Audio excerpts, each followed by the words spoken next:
حلال وہ ہے جسے اللہ تعالیٰ نے حلال قرار دیا، اور حرام وہ ہے جسے اللہ تعالیٰ نے حرام قرار دیا۔ اگر انسان کو مقدر پیش کیا جاتا تو وہ اس کا انتخاب کرے گا جسے اللہ تعالیٰ نے پہلے ہی اس کے لیے منتخب کیا ہے۔ اگر آپ چاہتے ہیں کہ اللہ تعالیٰ آپ کو اپنی پسند کی چیزیں عطا کرنے میں مشکل رہے تو ان چیزوں پر قائم رہو جن کو اللہ تعالیٰ پسند کرتا ہے۔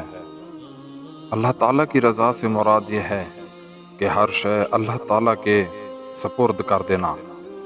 جو لوگ قرآن ہی کافی سمجھ لیتے ہیں اور سنت کی ضرورت محسوس نہیں کرتے، وہ راستے سے بھٹک جاتے ہیں۔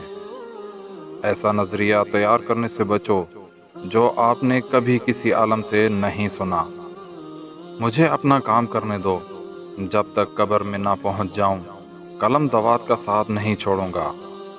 ایک عالم حدیثیں تو یاد کر لیتا ہے مگر ان کی ماہیت سے نا واقف ہوتا ہے، یہاں تک کہ فقیہ آتا ہے اور حقیقت کو ظاہر کر دیتا ہے۔ علم کا حصول تو دوات کے ساتھ قبر تک جاری رہتا ہے۔